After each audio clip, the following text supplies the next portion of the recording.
I'm Mary Bergman and I'm the Executive Director of the Nantucket Preservation Trust. Thanks for coming to our annual August Fête. We're here at 55 Union Street.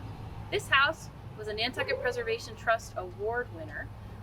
Michelle Elzay, Penn Austin, and Ginger Andrews won the Architectural Preservation Award back in 2016 for their work on this house. So welcome to 55 Union Street. This is a John Nicholson house that was built in 1834. John Nicholson was a prolific island builder who basically developed this area of town, which at the time was referred to as Newtown. What's very special about this particular house is that it had very few owners. It was built originally for Charles Andrews, who was a master mariner, and it went out of the Andrews family for a few generations and then came back into the Andrews family. And they were really great custodians of the property in the sense that it had never been renovated. So everything in the house is a pristine example of John Nicholson's work. We're in the front entranceway. These rooms were considered that they might have been used for conducting business. And if you'll notice that they have locks on both doors. Coming in here, this is the front parlor. These rooms were the best rooms in the house. They were generally used for important functions, business activities, sort of like the living room that no one ever sits in now, but we use this room all the time. This house is a typical Nantucket house with Greek Revival details, and during the Greek Revival period, it was the first widespread use of white paint. And when I first saw this room, it was in a little bit of disrepair, and it was filled with old bric-a-brac and lumber, and the fireplace was blocked off. But looking at the details around the windows, I just thought that this room has to be a white room. The shutters are also original. They were found in the attic, just waiting to be reinstalled. So all the shutters on the ground floor are original to the house. Coming back through, we come into the back parlor. This room is sort of an ode to the amount of wallpaper that was originally in the house. So this is a hybrid of an 18th century design. I think it's really fun. It's a nice, cozy library room. In a funny story, this secretary came from the auction of the Lodge House on Main Street, and I bought the secretary for this house, but before we had the house. It was only a discussion at the time in July when I got the secretary, but I knew where it had to go, and it had to be another piece of furniture from an important Greek Revival house going into what I think is an equally important Greek Revival house, even if it's a lot simpler than the Lodge House. What's interesting about this house, or one of the interesting things about this house, is that the frame is recycled from another house. We first saw this when we were taking the floor up in the back L to see the condition of the back sill, to see what kind of repairs needed to be done.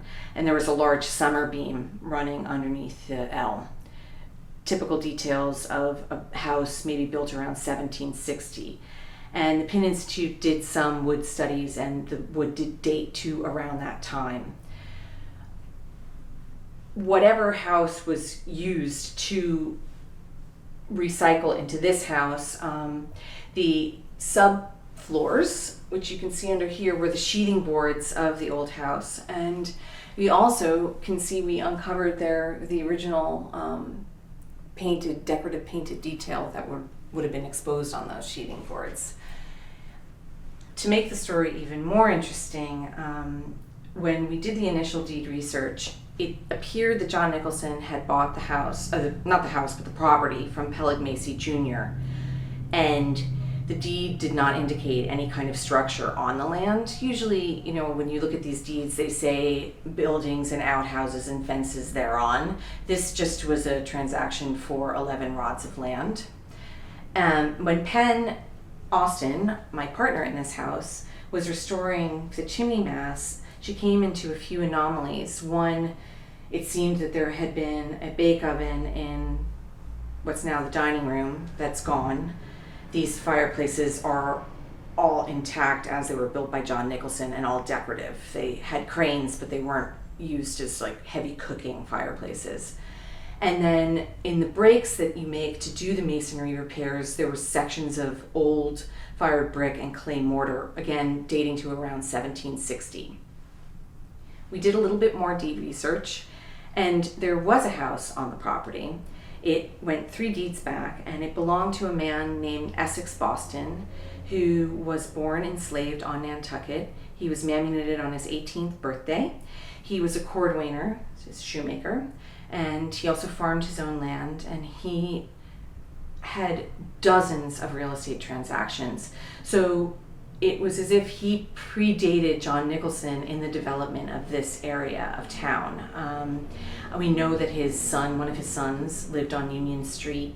So this might have been Essex Boston's house. It might have been his son's house. I'm still continuing the research, but in doing the historic preservation, we uncovered, I think, a very important link in Nantucket's African American history. This side room is now our dining room. It gets a lot of use. Many, many fires in the fireplace over long conversations and happy meals. And I like to think of, I'd love to get a crane back in here where there once was one, but right now we just make do with fires. In doing the preservation of the house, we felt it was important to have a large, welcoming, modern kitchen. So you could have every modern convenience, but then have a pristinely restored main house. This back L was purpose-built to the house. 1834, you had a change in cooking technology. So instead of using the fireplaces for all of your hearth cooking, you would have had a cast iron cook stove here. We don't have a cast iron cook stove. We have a gas range. But this part of the house had been in an extreme state of disrepair. It was collapsing. So what we did was we retained the side wall and the back gable wall, and we bumped the house out. It was the only enlargement to the property, 8 feet here. So all of the services could be run in. So we have a plumbing chase to go upstairs and a crawl space under this that houses mechanical necessities. And we were able to have a very large, welcoming kitchen with retaining a lot of original fabric, the windows. We also were able to keep, which you can see here, the original back stair, which has its original paint, and it's a little treacherous, but gets me up to the bedroom at night. So when you come up the stairs, you wind up with this beautiful open foyer space that now is just, it's so gorgeous because you also have a tiny little view of the harbor. And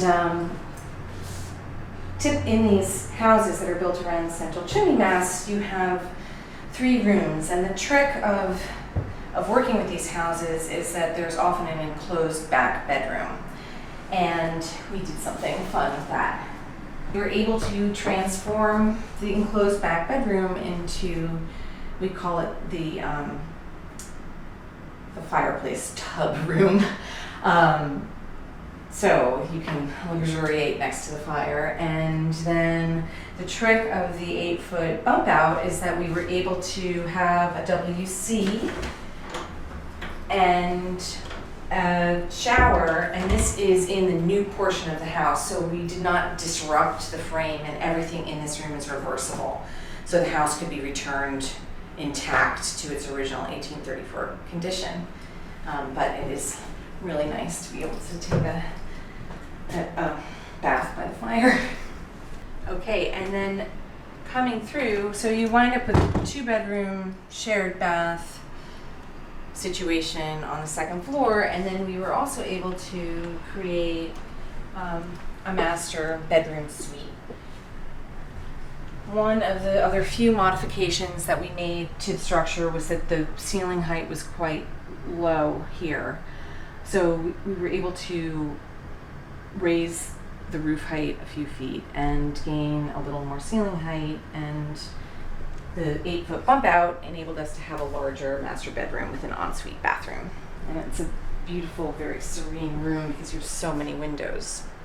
Here is a genuine Nantucket attic.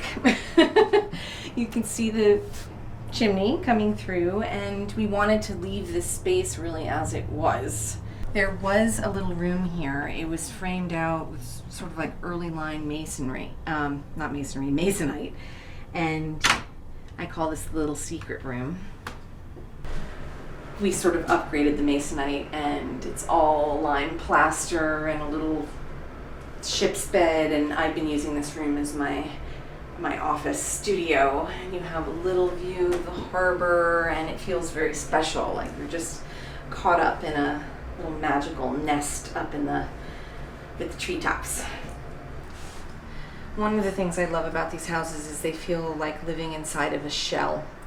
The central chimney mass enabled the house to stay warm. It's a great thermal mass, but I feel like you have a real circular existence through the spaces, that everything folds into one another, and it feels very organic and natural and welcoming.